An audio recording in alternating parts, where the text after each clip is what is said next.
네, 점심 맛있게 드셨지요? 네, 오늘은 특별히 닭이 다리만 있었어요. 다리가 거의 그렇게 큰 다리는 이제 제가 이제 여기 시골에 있을 때 저희 암탉을 잡은 것 같았어요. 그래서 시골 암탉 그 큰 다리를 닭 백숙이죠? 그 녹두를 넣은 밥을 먹었는데 아주 맛있게 잘 먹었습니다. 준비해 주신 길 감사하고요. 또 2부가 기다리고 있어요. 우리 아침에 이제 집사님께서 일찍 오셔가지고 옥수수를 수확을 했는데요. 찌고 있나요 지금? 예. 그러니까 식사 하시고 난 다음에 이제 말씀 듣고 또 졸지 마시고 뭐가 기다리고 있다고요? 2부가 기다리고 있다는 것에 소망을 두시고, 오늘 갈라디아서 말씀이 좀 딱딱할 수 있는데 딱딱하고 지루하게 되면 졸릴 수가 있는데 졸지 마시고, 오늘 말씀 굉장히 중요한 말씀 가운데 하나예요. 집중해서 잘 들어보시고 하나님의 은혜를 받는 시간이 되시길 바랍니다. 오늘 말씀의 제목이 공과에 보니까 복음의 진리를 양보하지 않음 이렇게 되어 있는데 제목이 조금 긴 것 같네요. 끊어서 한번 볼까요? 따라서 해보세요. 복음의 진리를 양보하지 않음. 그렇게 되어 있어요. 복음의 진리를 양보하지 않았다. 사도 바울의 강직한 믿음의 성품을 잘 알 수 있는 그런 말씀 가운데 하나인데, 이제 1절부터 2절까지는 이제 바울이 14년 만에 예루살렘으로 올라갔습니다. 예루살렘으로 올라간 이유가 무엇일까를 설명하는 말씀이 1절과 2절이고, 이제 3절과 5절에서 보게 되면 잠시라도 그런데 사도 바울은 진리를 양보하지 않았다라는 거예요. 사도 바울이 사도 바울일 수 있었던 이유를 여기서도 알 수 있어요. 또 6절에서부터 10절까지는 하나님께서 바울을 이방인의 사도로 세우신 것을 공식적으로 인정함을 받습니다. 굉장히 중요한 말씀입니다. 이걸 오늘 이렇게 세 가지 대주로 나눠서 오늘 말씀을 살펴보도록 하겠습니다. 바울이 이제 첫 번째 대주로 와서 14년 만에 예루살렘으로 올라갔습니다. 14년 만에 왜 올라갔을까? 1절 한번 보시죠. 14년 후에 내가 바나바와 함께 디도를 데리고 다시 예루살렘에 올라갔노니. 이것은 바울이 제 4번째로 예루살렘에 올라갔던 건데요. 예루살렘 공의회에 참석하기 위해서입니다. 14년이라고 하는 것은 지난주에 살펴봤던 것처럼 1장 18절에서부터 24절에 있었던 제1차 예루살렘 사건을 있은 다음에 제 14년 만이에요. 14년 만에 다시 이제 예루살렘 공의회를 열어서 그 공의회에 참석하고자 이 바나바하고 바울이 참석을 한 겁니다. 예루살렘 공의회. 오늘날로 얘기를 하면 담임 목사하고 부목사님이 예루살렘 공의회에 참석을 한 거예요. 굉장히 중요한 것을 총회적으로 결의를 하기 위해서 예루살렘 공의회 총회에 모여가지고 굉장히 신학적인 진리를 확고히 하기 위해서 그 예루살렘으로 올라간 겁니다. 이때에 갔던 사람이 바나바였어요. 또 디도로 데리고 갔네요. 디도도 데리고 갔네요. 3명이서 갔네요. 바나바는 사도행전에서 이제 살펴보게 되면 처음부터 굉장히 독실하게 믿었던 사람이고, 또 자기의 소유를 다 팔아가지고 그때 초대교회 때에 여러 가지로 애를 많이 썼던 사람이 바나바였어요. 굉장히 친실하고 또 사도행전에서 보게 되면 굉장히 착한 사람으로 소개를 하고 있습니다.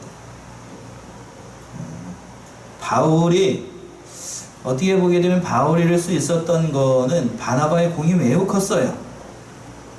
처음에 바울이 괴종한 것을 사도들이 다 믿지 않았습니다. 아무도 믿지 않았어요. 그때 처음에 사도 바울을 사도들에게 소개시켜준 사람이 누구인가 하면 이 바나바였습니다.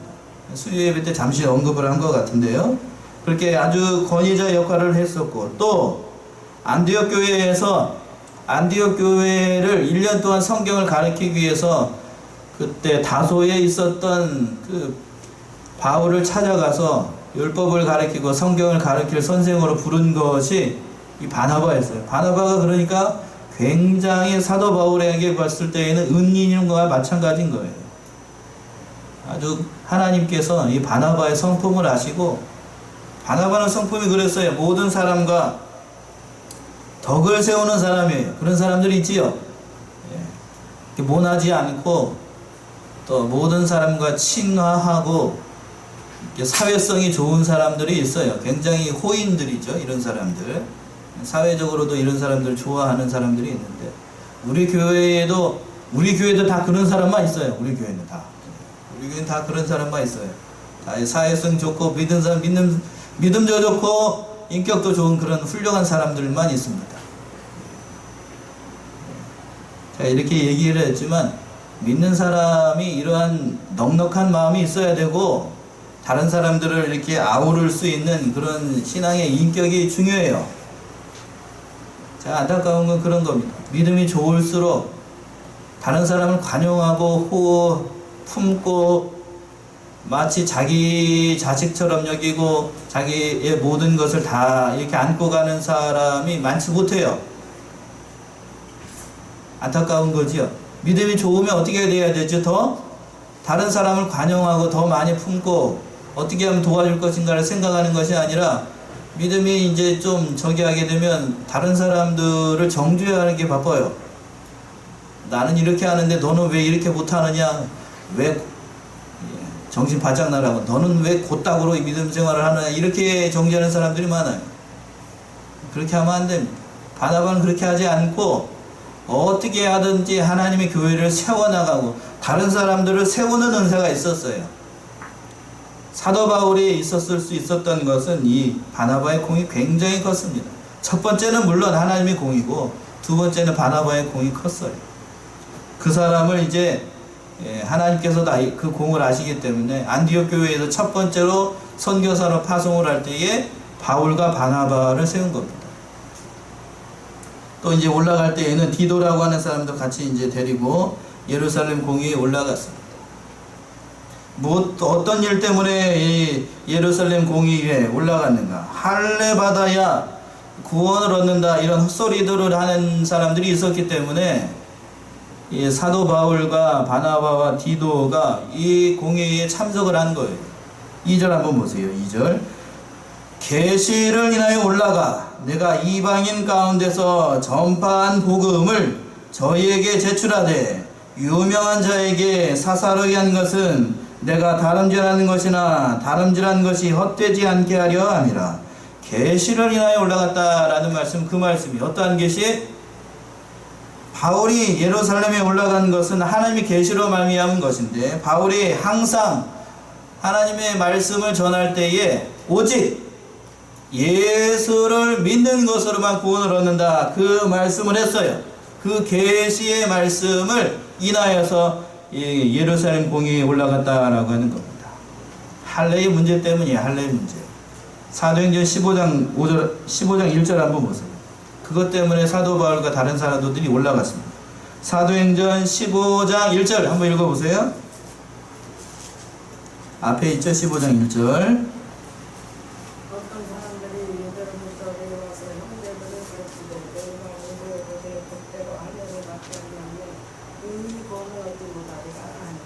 예, 보게 되면 하반절에 그래서 그랬죠. 너희가 모세의 법대로 할례를 받지 아니하면 능히 뭐를 얻지 못한다고요? 구원을 얻지 못한다. 이런 잘못된 할례관이 들어와 가지고 이것 때문에 교회가 굉장히 어지러웠어요. 안디옥 교회 교인들은 본래 이방인들이 많았습니다. 그래서 바울과 바나바는 전도를 할 때에 할례가 중요한 것이 아니라 예수 그리스도를 믿음으로 영접하기만 하면 너희가 하나님의 백성이 되어 구원을 얻었다는 그러한 말씀을 선포한 겁니다. 그런데 유대 땅으로부터, 유대로부터 왔던 성제들은 모세의 법대로 뭐를 받아야 된다? 할례를 받아야 구원을 얻을 수 있다는 것을 말씀을 한 겁니다. 잘못된 주장이 들어왔기 때문에 이것이 적잖게 교회를 어지럽혔어요. 굉장히 교회를 어지럽게 했다고. 안디옥 교회도 여지없이 그것 때문에 굉장히 어지러웠어요. 사도 바울이 이것 때문에 골머리를 많이 앓았습니다. 이 말씀도 갈라디아서만 있는 것이 아니라 고린도전서 그에 가지고 있는 서신서들 14권, 히브리서를 받은 사도 바울의 저작으로 봤을 때 14권에 다 공통으로 들어가는 주제가 이 할례의 문제예요. 할례의 문제. 여전히 그들은 예수를 믿어서 구원을 얻는 것이 아니라 아무리 믿음으로 예수를 믿어야 중요한 것이 아니라 너희는 하나님의 백성이 되기 위해서는 할례를 받아야 된다라고 이 이거에 잡혀 있었기 때문에 사도 바울은 그것이 옳지 않다라는 것을 전하기 위해서 애를 많이 썼던 거예요. 가끔 말씀을 들으면 그런 생각을 하게 됩니다. 앞에서 사도 바나바에 대해서 살펴봤죠. 사도 바울이 있었던 거는 바나바 때문에 됐어요. 근데 또 한 가지 중요한 사실은 하나님께서 왜 바나바를 통해서 바울에게 안디옥 교회로 오게 하시고 왜 안디옥 교회에 1년 동안 있게 하고 또 오늘 말씀에서 보게 되면 할례의 문제를 들고 사도 바울이 직접 바나바하고 디도를 데리고 예루살렘 공의에 참석하게 하셨을까? 이 문제를 하나님께서 간과할 수 없기 때문에 강직한 사도 바울을 들은 거예요. 만약에 바나바 혼자서 예루살렘 공의에 참석을 했다라고 해봅시다. 그럼 어떻게 됐을까요? 바나바의 인격을 제가 무시해서가 아니고 성경에서 보이는 사도 바울은 굉장히 강직해요. 진리면이라고 하면 하나님의 말씀이라고 하면 자기의 목숨을 내놓습니다. 절대로 진리를 양보하지 않아요. 강직한 사람이었다고요. 그러니까 하나님께서 그 성품을 하시고 바나바를 통해서 누구를 불러요? 사도 바울을 세워서 하나님의 진리의 말씀, 예수를 믿어야만 구원을 얻는다는 이 말씀을 확고하게 초대교회에 세우기 위해서 바울을 사용을 하신 거예요. 하나님께서 그걸 잘 아셨어요. 이 신학적인 갈등의 종지부를 찍기 위해서 하나님께서 사도 바울의 강직한 이 성품을 사용을 하신 겁니다. 신학적으로 굉장히 어지러웠어요. 초대교회 때는. 그걸 잘 알기 때문에 신학이 정통하였고 율법에 정통하였던 가말리엘 문화에서 하나님의 율법의 말씀을 제대로 배웠던 통달하였던 이 사도 바울을 들어서 초대교회 때에 어지럽고 흔들리고 있는 이 초대교회의 진리의 말씀들을 사도 바울을 통해서 확고하게 세우는 거예요. 굉장히 중요한 일을 사도 바울이 했던 겁니다. 하나님께서 그걸 아시기 때문에 마지막 사도로 누구를 불러요? 바울을 부른 거예요. 바울. 그래서 사도 바울의 어떻게 보이든 어떤 신학자들은 그렇게 얘기를 해요. 기독교가 현재의 기독교로 설 수 있었던 것은 예수의 공로가 아니라 예수님의 공로가 아니라 누구의 공로라고? 사도 바울의 공로다. 이렇게 평가를 하는 사람도 있어요. 없지 않아 맞는 얘기예요. 사도 바울이 없었으면 초대교회 그 어지러움 가운데 있었던 교회를 바로 세울 수가 없어요. 진리를 바로 세울 수가 없다고요. 사도 바울이 있었기 때문에 그 진리의 기독교라고 하는 진리가 바로 설 수가 있었고 교회가 바로 서나갈 수 있었다라고 하는 거예요. 그리고 또 중요한 사실은 뒤에 가서 살펴보게 되겠지만 이 사도 바울을 통하여서 유대 민족, 이스라엘 민족에게만 국한되어 있었던 이 복음이 어디로 넘어가게 되어 있지? 이방으로 넘어오게 되는 거예요. 굉장히 중요한 역할을 그러니까 사도 바울을 통하여서 하나님께서 역사하고 계셨다라고 하는 거예요. 오늘 이 말씀을 통해서 또 한 가지 중요한 말씀이 그거예요. 할례의 문제가 있기 때문에 어지럽기 때문에 안디옥 교회에서 예루살렘에 세 명의 사도들을 보낸 겁니다. 오늘날로 얘기를 하게 되면 담임 목사님하고 부목사님하고 또 장로님 한 분하고 이렇게 세 명이서 예루살렘 총회에 참석을 한 거예요. 굉장히 중요한 일로 참석을 한 겁니다.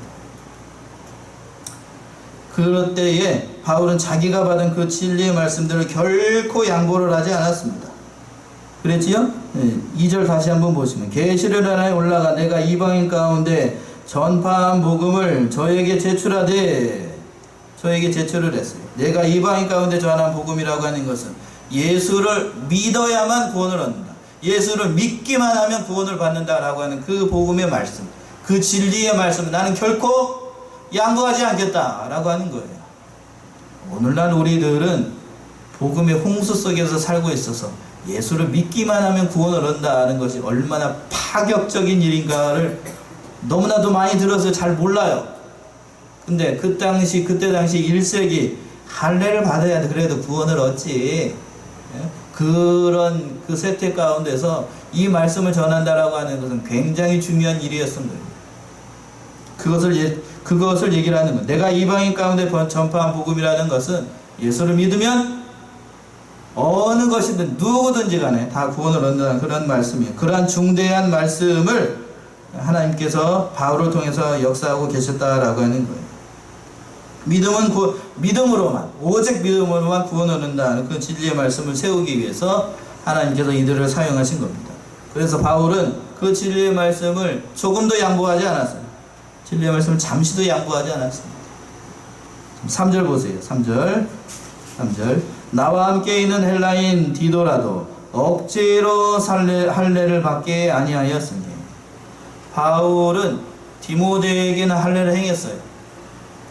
디모데의 어머니는 유대인이고 아버지도 헬라인이었기 때문에 바울이 디모데의 할례를 행했습니다. 할례의 문제가 구원 문제와 상관없다는 것을 보여주기 위해서, 그런 것을 없애기 위해서 할례를 받았는데, 그런데 디도의 아버지도 헬라인이고 디도는 그런데 할례를 받지 않았어요. 디모데는 받았는데 디도는 받지 않았습니다. 왜 받지 않았을까? 그때 당시 안디옥 교회에 잘못된 주장이 들어왔기 때문에 그래요. 할례를 받아야 구원을 얻는다는 것을, 그것이 잘못되었다는 것을 가르쳐주기 위해서 오직 구원으로만, 오직 믿음으로만 구원을 얻는다는 것을 가르쳐주기 위해서 그것을 디도에게 행하지 않았다라고 하는 거예요. 그런데 거짓 형제들이 들어옵니다. 4절의 말씀이 그 말씀이죠. 4절. 이는 가만히 들어온 거짓 형제 까닭이라. 저희가 가만히 들어온 것은 그리스도 예수 안에서 우리 가진 자유를 엿보고 우리를 종으로 삼고자 함이라. 가만히 들어온 거짓 형제들, 양의 탈을 쓰고 들어온 이리들을 얘기를 하는 겁니다. 잘못된 그 사상과 진리를 가지고 들어왔던 사람들, 앞에서 얘기했던 그 할례주의자들이 들어와가지고 그 안디옥 교회를 어지럽히니까요, 다른 교회들을, 참 교회들을 어지럽힌 가운데 있으니까 이것을 바로잡기 위해서 이렇게 얘기를 하는 겁니다. 5절 보시면 바울은 그런데도 조금도 그 진리의 말씀을 양보하지 않았어요. 5절 보시면 우리가 일시라도 복종치 아니하였으니 이는 복음의 진리로 너희 가운데 항상 있게 하려 함이라. 바울은 일시라도 잘못된 진리에 대해서 복종하지 않고 한 번이라도 비진리와 타협하지 않았다라고 하는 사실이 중요해요. 한 번이라도 사도 바울은 이 거짓된 것하고 타협하지 않았습니다. 참, 신앙의 정조라고 하는 것이 무엇일까? 사도 바울을 보면서 여러 가지를 생각하게 해요. 신앙의 정조라고 하는 것은 한 번이 중요해요. 한 번. 몇 번이 중요하다고요? 한 번이 중요합니다. 한 번. 믿는 사람들이, 특히 오늘날 현대를 살아가는 그 그리스도인들이 어려운 것 중에 하나가, 사회생활 할 때 어려운 것 중에 하나가 술 문화예요. 술. 그치요? 같이 사회생활을 하다 보면 술 한 잔 안 하는 사람이 없기 때문에 이 술 문제에 자유로울 수가 없어요. 그 사람들은 그렇게 얘기합니다. 이렇게 얘기를 하죠. 한 잔만 하라고, 한 잔만. 한 잔이 문제예요, 한 잔이. 몇 잔이 문제라고요? 한 잔이 문제예요. 신앙의 정도도 한 번이 문제고 술도 한 잔이 문제입니다. 한 잔 먹으면 어떻게 얘기를 할까요? 그 사람들이? 예? 뭐라고 얘기를 하냐면 구주 예수님이니까 9번 마셔라 이렇게 얘기를 해요. 한 번이 중요한 거예요. 한 번이. 들은 건 있어가지고 그렇게 얘기를 합니다. 신앙에 있어도 마찬가지예요. 한 번 담이 무너지게 되면 뚝이 무너지는 거하고 똑같아요. 신앙의 정조라고 하는 것도 한 번 절대로 양보하게 되면 양보하는 것으로 끝나는 게 아니에요. 그 뒤에 뒷감당을 할 수가 없어요. 사도 바울이 그런 거예요. 그걸 잘 알았기 때문에 결코 양보하지 않았습니다. 마치 그런 거하고 똑같아요. 삼손이 신앙의 정조를 잃어버리고 머리카락의 비밀을 얘기를 했을 때에 삼손이 어떻게 됐어요?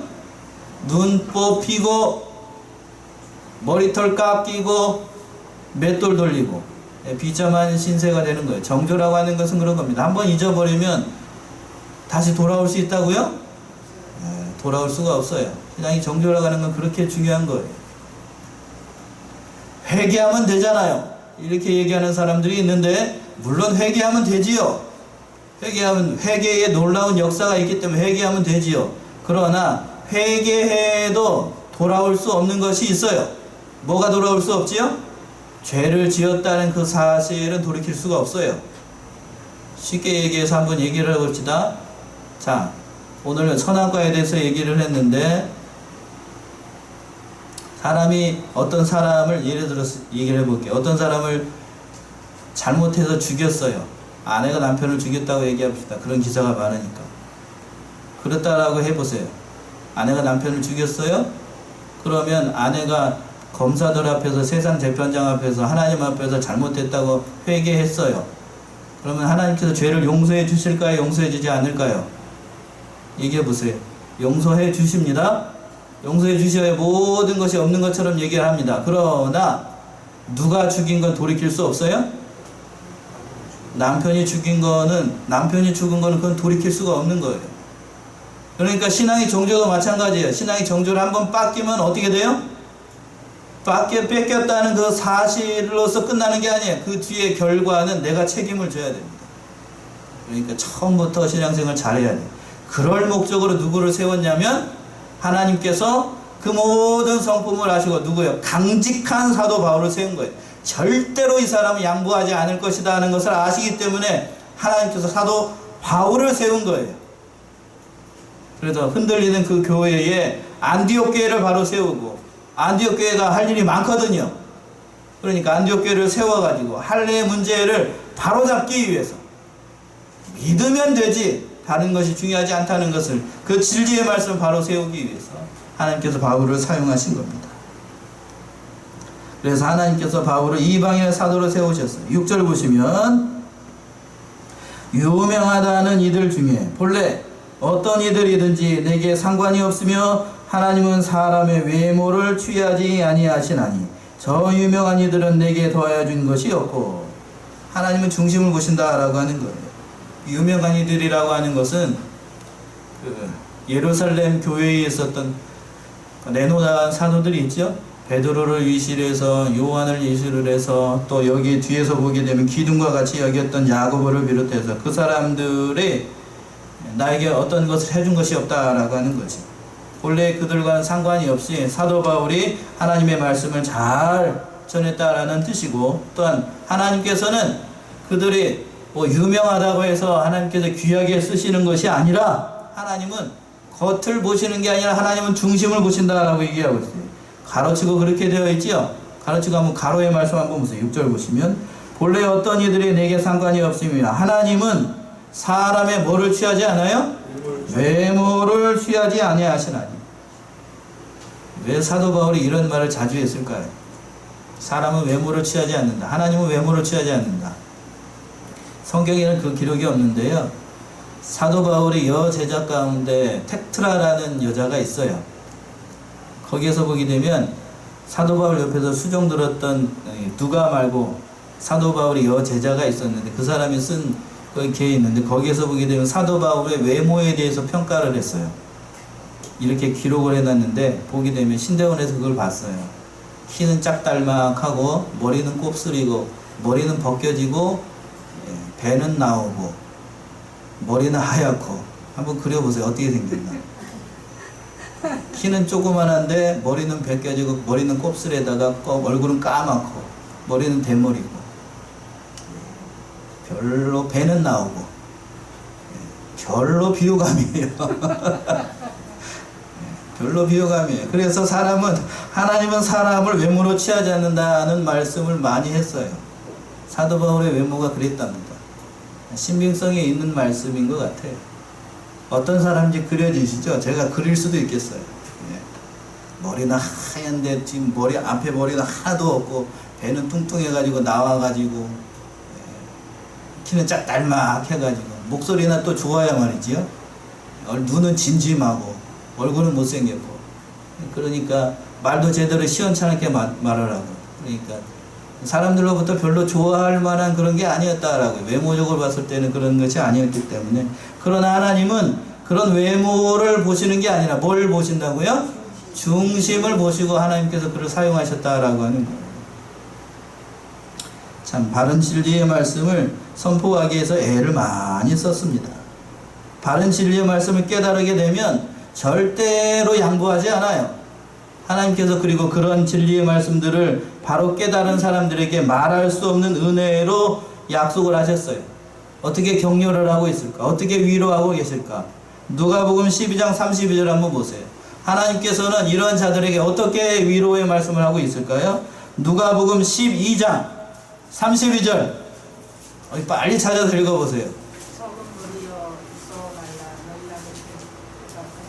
맞아요. 맞습니다. 계속하세요. 너희 아버지께서 그 나라를 너희에게 주시기를 기뻐하시니. 예. 거기까지만요. 시작을 할 때 뭐라고 얘기했냐면 적은 무리여 뭐 하지 말라고요? 무서워 말라. 하나님의 말씀을 지키는 사람들, 진리의 말씀을 제대로 파수하는 사람들은 그 수가 많다고요? 적다고요? 적습니다. 그러니까 적은 무리라 할지라도 두려워하지 말라고, 무서워하지 말라고 얘기하고 있어요. 또 한 가지 한번 볼까요? 요한계시록 3장 4절. 요한계시록 3장 4절 읽어보세요. 그러나 사대의 그 옷을 더럽히지 아니한 자 몇 명이 내게 있어 흰옷을 입고 나와 함께 다니리니 그들은 합당한 자인 영구라. 예, 거기서 흰옷을 입고 더럽히지 않은 사람이 몇 명 있다고요? 그렇게 많지 않아요. 더럽히지 않은 사람들 몇 명밖에 없어요. 몇 명밖에. 흰옷을 입고 하나님의 말씀을 지키려고 애를 많이 쓰고 그 복음의 말씀을 걸어갔던 사람들은 많지 않아요. 오늘날에도 마찬가지입니다. 어느 시대나 마찬가지예요. 우선 강해서에서 보게 되니까 그런 얘기가 있대요. 일제시대 때에 노예와 총회적으로 신사참배하는 것을 총회적으로 결의를 했습니다. 이 결의가 잘못된 거예요. 신사참배하는 것은 하나님 명백하게 우상숭배입니다. 그런데 그 일제의 총칼 앞에 또 일제의 돈 앞에 총회가 교회가 부패해가지고 그렇게 결의를 했어요. 그런데 그것이 잘못되었다. 그 총회의 결의는 명백한 하나님의 법에 대한 법을 위반한 것이다 라고 하고 그 총회의 결의에 반대하고 나갔던 그 지파가 있어요. 그게 어딜까요? 우리 구통의 교회예요. 고신측 계통입니다. 그래서 한국 교회로부터 적잖이 핍박을 받았어요. 너희만 예수를 믿는 족속이냐? 저는 이렇게 표현을 했지만 그때 당시 대다수의 목사님들이 고신과 그 계통들을 평가를 할 때에 이렇게 얘기를 했습니다. 손가락질 대상이었고 말할 수 없는 핍박을 받았어요.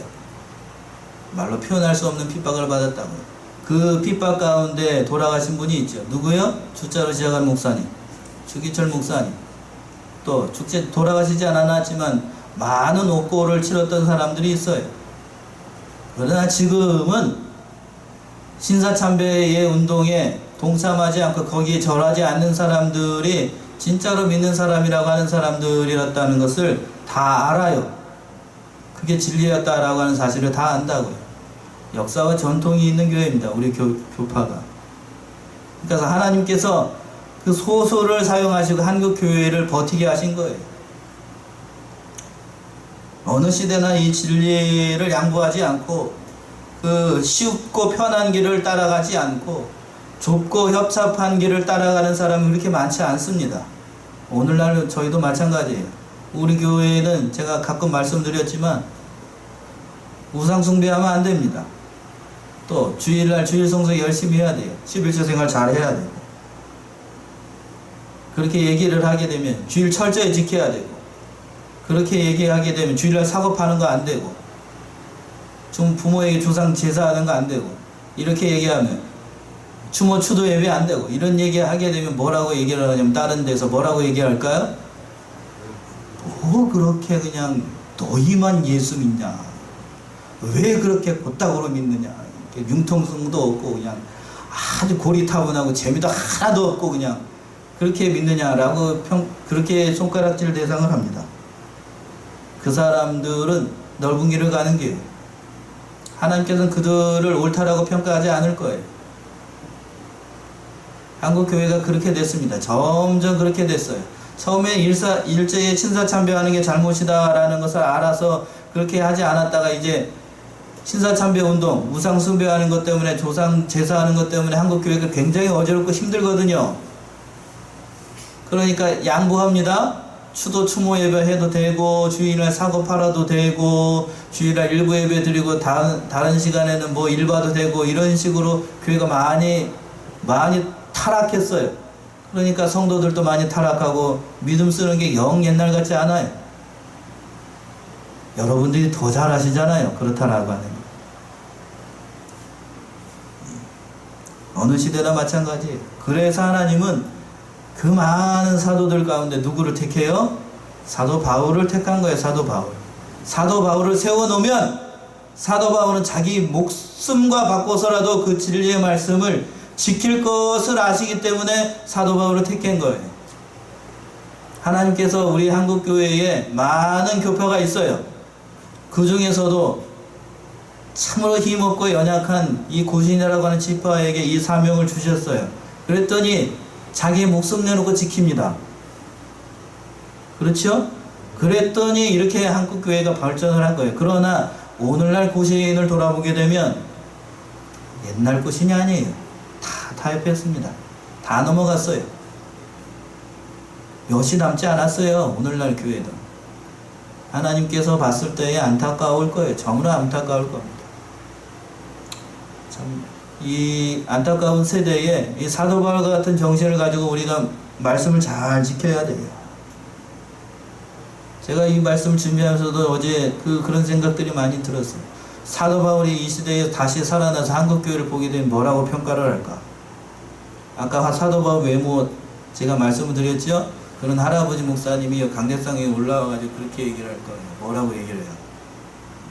아마 욕지를 하지 않은, 욕까지 안 하면 다행일 거예요, 아마. 강직한 성품에 아마 분에 겨워가지고 아마 거품을 물고서 얘기하실 수도 있어요. 사도 바울한테 걸리면 뼈도 무출입니다. 저도 마찬가지고. 여러분들 아마 하게 되면 지단원 목사님 모셔가지고 말씀 아주 세게 해주셔가지고 제가 속이 시원했는데 그 목사님은 저리 가라 해요.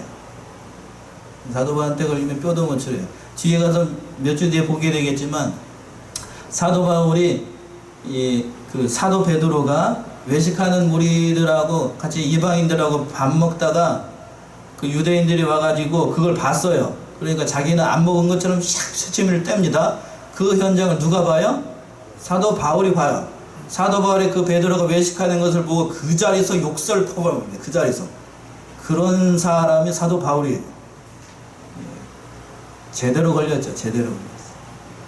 그런 강직한 사람한테 이 복음의 말씀을 맡긴 거예요. 그래서 하나님께서 안디옥 교회를 통하여서 큰 믿음의 역사를 이루게 하시고 오늘 갈라디아도 마찬가지예요. 갈라디아에서도 이신칭의의 교리를 그래서 사도 바울을 통하여서 믿으면 구원을 얻는다는 하나님의 말씀을 세우기 위해서 사도 바울을 사용하신 거예요. 사도 바울이 잘나서가 아니고 그걸 맡겨놓으면 잘 세워나갈 걸 아시기 때문에 이렇게 맡긴 겁니다. 사랑하는 우리 양문의 성도님들, 숫자가 적다고 절대로 카메라가 있는데 가감히 얘기해요. 쫄지 마세요. 쫄 필요가 없다고요. 그 말씀이 살아서 역사하게 되면 많은 무리들이 오게 될 거고 그 진리의 말씀대로 역사하는 교회가 될 겁니다. 사람들도 알아요. 성경 말씀 제대로 가르치고 믿으려고 애를 쓴다라고 하는 거를 세상 사람들도 잘 압니다. 그러니까 우리가 이 믿음 생활 잘 해나가야 돼요. 다른 걸로 전도할 생각하지 마시고 내가 하나님 앞에 이 사도 바울의 심정을 가지고 하나님의 말씀을 잘 지키고 믿음대로 잘 살아가게 되면 그들이 알아요. 그들이. 그래서 그렇게 전도를 하는 거예요. 사랑하는 양문의 성도 이걸 꼭 기억하시고 믿음 잘 지켜나가시는 저와 여러분이 되시기 바랍니다.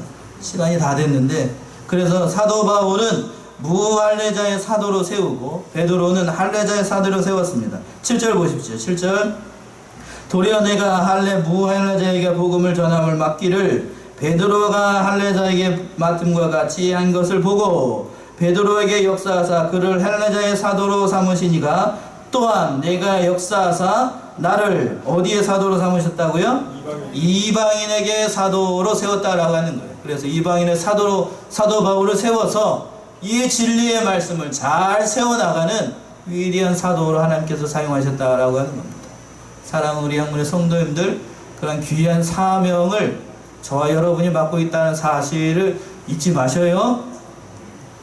그래서 하나님의 말씀을, 귀한 이 사명을 잘 감당하시고 절대로 다른 사람에게 정죄의 눈빛으로 바라보지 말고 나애가 먼저 하나님 앞에 바로 돼야 돼. 내가 바로 되면 전도하지 않아도 그것을 잘 따라오고 하나님께서 믿음의 역사를 통하여서 우리 교회가 질적으로 또 양적으로 부흥하고 발전하는 그러한 교회로 서나갈 겁니다. 바로 서서 하나님 말씀을 잘 전하시는, 잘 지켜나가시는 저와 여러분이 되시기 바랍니다. 기도하겠습니다.